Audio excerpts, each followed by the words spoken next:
Well, ladies and gentlemen, welcome to the circus. My name is Nareve, and today we're going to be talking about my new series, which is called 110-101. It's going to be just a mini series of a couple videos that I make on what you need to do as soon as you hit level 110. Now, here's the thing. A lot of people don't realize how the world quests work, so we're going to start there. Now, you just hit 110, you're ready and rearing to go, you're ready to start getting some gear and start having some fun, but you notice on your map there are no world quests. Now, the reason for this is chances are you have not completed the requirements in Suramar. What does that mean? Well, unfortunately you have more questing to do. I know, we just hit 110 and already we have to do more questing. What is this felonious acts of tomfoolery? It's frustrating, but necessary. You're going to be approached by someone called the First Arcanist Tharissa, or however you pronounce it. Don't ever try to get pronunciations from me proper, because I isn't not no good at that. However, I digress, and we move on to the fact that you don't have your world quest, and this is frustrating. So here's what you need to do. You're going to get a quest that takes you here to Suramar, this lovely area in the center.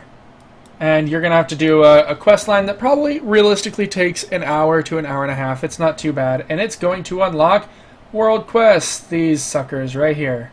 How exciting is that? You're going to start off with 3 world quest, like hub quests is what I like to call them, which each hub quest breaks into several smaller quests, right? Now here's the breakdown of that. Before I get into what each one of these little icons means, I'm going to tell you you need to start doing these. Start from left and go to right. The one on this side will always expire first, okay? Now, you'll notice that in Suramar right now, there is one icon that has a yellow ring around it. That is directly tied to this hub quest. Once you knock out 1, you'll get a little check mark. You have to do 4. Now I know what you're thinking. But Nareve, there's only 1. Oh, well, that's because this is not the only zone for it. You'll notice here in Asuna, there is 1 here. You'll notice in... oh, well, that one's gone. You'll notice in High Mountain, there's 1 here. You'll notice in Stormheim, there's 1 here. So you'll notice there are at least 4 up at any time for you to do. Now, let's get into what each one of these icons actually means. Oh, backtrack a little bit. Once you complete this hub quest, you'll get a location to turn it in. For this one, since it's Kirin Tor, it's going to be in Dalaran at the Violet Citadel right here. And for each different faction, it'll be a different location. Like, you'll turn one in High Mountain right here. Or you'll turn one here in Suramar right here. It all depends on which one it is. But moving forward, first you'll notice on my map that I have a couple icons that are, you know, not like the others. One of these things is not like the others. So, here's what you need to know. This golden dragon, that indicates that this is not soloable. Just like with any other elite, this is an elite quest. You're going to have to kill an elite with, you know, usually 16 million plus health. Not realistically doable, especially if you're fresh to 110. However, there are usually people here, and as you can tell, the reward is also substantially higher. There's 750 garrison resources. Ooh, order resources. This isn't garrisons. Versus, you know, a different quest that gives less. Wow, that's great. Ah, here you go. 440 for this one. So you'll notice after the Golden Dragon, you'll notice there's ones that just are straight up blue. Now, what does that mean? Well, these ones are a little more difficult, but still definitely soloable, right? So this one, you have to talk to somebody and burn a couple boats. This one's more difficult because there's a lot of elites that pat around the area that you have a high chance of pulling, and thus the reward is also substantially better. Same with this one. You'll notice that you know, it's also blue. Next, we go to the regular ones, the ones that are just a regular burgundy color. And for these ones, I will say they're easy. Anybody can do them at any point. There shouldn't realistically be any trouble with these. And the reward usually reflects that, right? You know, you're not going to get your 850 items off of these typically. You can, for sure, but typically the 850s will be reserved for your higher end quests. Once you get that done, you'll notice that there are other ones too, such as this little like sword thing. You'll notice that anytime you see these on the map, there is a bar you have to fill. You fill that bar by doing just like you would with any other world quest back in the day, where you just kill and kill and kill and kill and kill until the bar's completely filled. And then usually, like with this one, you have to kill a captain, or usually there's one more extra you have to commit, you know. Next, you'll notice pet battles. For all my pet battle friends out there, these are everywhere, and they actually, I have noticed, are giving out some nice pet battle rewards. I've gotten a couple like flawless battle stones that upgrade and things like that. I personally enjoy that. There's also fishing. I don't fish because no thank you. I have friends that are into that fishing thing. That's not for me. And then the last little icon that I will point out are profession ones. So since I have mining, there's profession quests for me to do mining, or sometimes to like craft a pair of laystone bracers or whatever with my blacksmithing. But you'll notice these are where you're going to get like your infernal brimstones and everything, which do sell for quite a bit. But that's a topic for another time. So now that we have identified what each of the markers on the map indicates, we can hop into quests, right? Which comes down to profession quests is what I want to talk about first and foremost. If you have not started your profession quests, you need to get on that. Profession quests aren't like they used to be, where it's like, oh, I don't want a pattern or whatever. They are necessary to progress.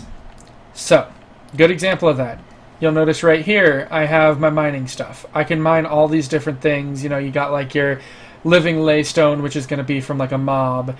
A laystone seam, which is going to be basically only in caves realistically, or on mountainsides, usually producing more. And then just regular deposits, which again, the low end of everything, but still it is important to start these quests, because if you do not, you will not get to upgrade them. What do I mean by that?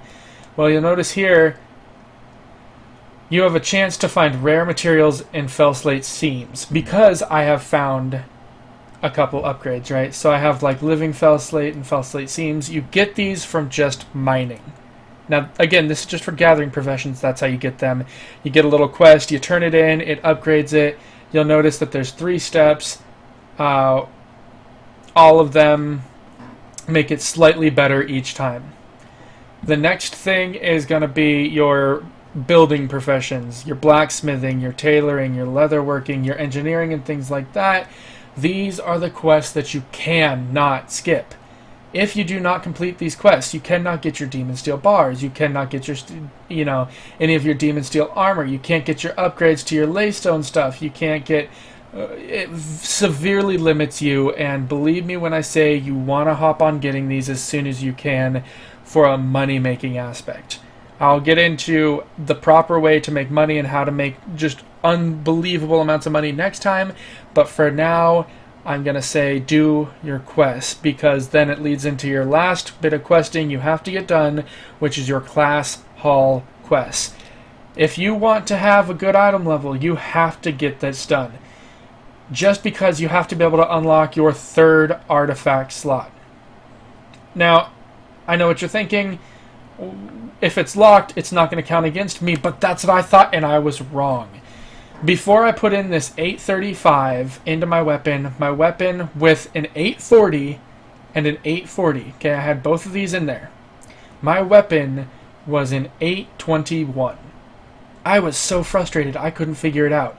Then I put in this last 835 last night when I completed my class hall quest, and it bumped me from an 821 to a freaking 869. That upped my DPS substantially. I think I'm getting like 15k more DPS just out of that. So it's super important you do that. Notice my overall artifact weapons level is low. It's because I started Fury and I have like 14 levels in my Fury weapon, and then I switched to arms. So I'm personally at a disadvantage. But it's not severe, right? Realistically, it's all about getting to the big old golden ones, your gold tier talents, which I'm one away from getting my next one. But anyway, whole point is get your profession quest done, get your class hall quest done, get your world quest done. I know that it kind of sucks that this has turned into, another expansion of grinding, but at least this doesn't feel like grinding, right? This expansion definitely feels a lot more fun and a lot more relaxed and not as serious with the quests, and it doesn't feel as much like a grind because it is always changing, right? I come over here and I have tons and tons of quests for different things. Like, you can get just straight up gold rewards, you can get artifact power, you can get ores, more artifact power. Oh, here's actually a really good example. 580 artifact power out of this one versus 250 out of this one, right? Super easy quest, can't solo quest. See the difference? But anyway, that's all for now. I hope you guys enjoyed that. Go ahead and leave a comment down below for anything you really want to see, anything that you are missing, you want to know. If you have specific questions with professions or classes, go ahead and leave them because I will answer them. If I don't know it, I will know it by the time I get back to you guys. New video coming out, part 2 of this, where I will be discussing how to make gold and how to gear up efficiently and just abating some fears of what it is to be 110, because everybody wants to be the best. I will also go over a couple little rare mounts that I have been farming out because I really do enjoy my rare mounts. But anyway, that's all for now. If you guys liked the video, go ahead and like it. If you wouldn't mind subscribing, that would be great. And I will see you guys next time.